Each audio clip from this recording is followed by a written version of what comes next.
เจ้าอาวาสวัดเกาะมะม่วงตำบลบ้านกวนอำเภอเมืองจังหวัดตรังนะคะปลูกเมลอนโดยใช้ถุงจากเครื่องสังฆทาน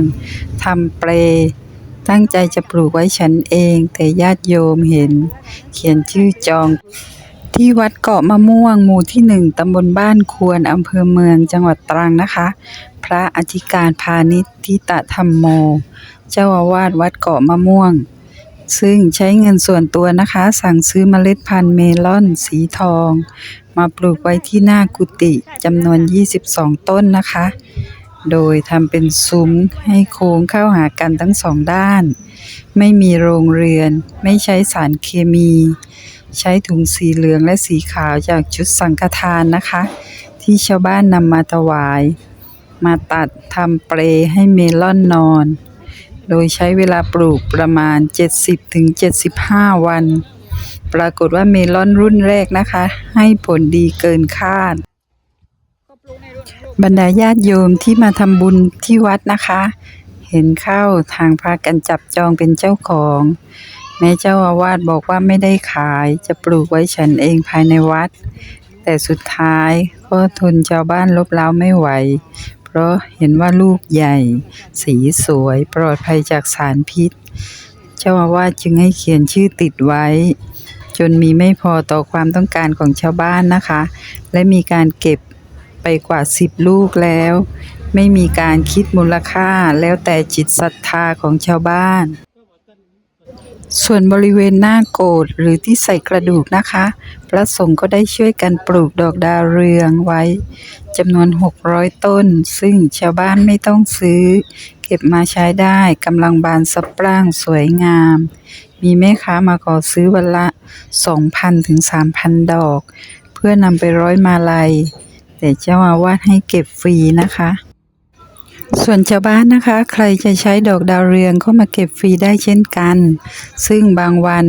หากแม่ค้าเก็บไม่ทันนะคะพระสงฆ์ก็จะช่วยกันตัดส่งง่าย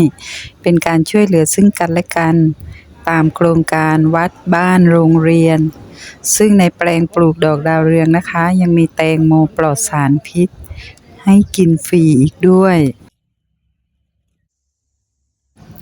นอกจากนี้นะคะยังมีการปลูกดอกมะลิไว้จำนวน 1,200 ต้นเพื่อให้มีกลิ่นหอมฟุ้งกระจายไปทั่ววัด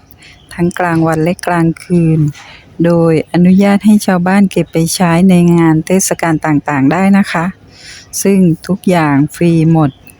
เจ้าอาวาสออกเงินส่วนตัวซื้อเองทั้งหมดและเป็นแบบนี้มานานหลายปีประมาณปลูกที่ซุ้มหน้ากุฏิเพื่อความสวยงามไม่ได้ปลูกขายถือว่าโยมมาจองหมดเจ้าวัดไม่ได้จองตั้งลูกหนึ่งแล้วโยมเขาให้ราคายังไงคะแล้วแต่ไม่ได้คิดว่าจะเอาตอนนั้นตอนนี้เราให้10 บาทก็20 บาทก็แล้วแต่โยมแล้วก็ให้มาแล้วคงจะไม่มีก็ลูกละ200ขั้นต่ำเจ้าวัดจองไว้โยมยังงงไปเลยผมไม่เป็นไรเดี๋ยวก็ปลูกใหม่ปลูกประมาณ22ต้นนี้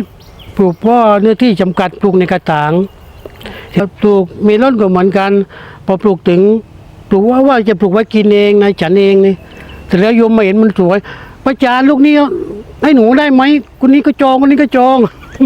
แต่แล้วกันนั่นแหละเอาเลยโยมไม่เป็นไรหรอกแต่แล้วที่เจ้าวาดจองไว้ของขนาดปลูกเองนะจองไว้เองโยมยังขอแล้วก็ไม่เป็นไรเลยโยมมองให้โยมไปเลยตรงนั้นเลยก็สบายใจค่ะใช่เสร็จแล้วก็รอบต่อไปมีรถนี้หมดก็ปลูกแตงโมอีกแตงโมในกระถางเสร็จแล้วก็ไม่ใช้ยาฆ่าแมลงเหลือเท่าไรงงแค่นั้นแล้วแตงโมที่แล้วดาวเรืองเนี่ยค่ะปลูกทั้งหมดกี่ต้นคะประมาณไม่ประมาณ600ต้นเนี่ยนี้ปลูกไว้ใช้ช่วงสงกรานต์เสร็จแล้วพอใช้ปลูกช่วงสงกรานต์มันบานก่อนคำนวณเลยว่าประมาณ60วันนะบานนะเสร็จแล้วก็เจือไว้อีก10วัน60-70วันพอครบกำหนด2เดือน60วันบานเต็มที่เลยว่าจะใช้ช่วงสงกรานต์นะแต่ว่าก็ยังได้ใช้สงกรานต์เสร็จแล้วก็มันก็ยังมีโยมมาตัดไปขายก็เอาไปเลยไม่เป็นไรหรอก แล้วตอนนี้มีญาติโยมเขามาซื้อไหมคะ ก็มาเนี่ยก็มาตัดเองบ้างบางทีถ้าพระว่างก็บอกว่าให้ตัดให้หน่อยหลวงก็แล้วแต่ส่วนมากไม่ใช่ก็มีเวลานี้ ก็คือพระตัดให้แล้วก็แล้วแต่เขาให้เหรอคะ ใช่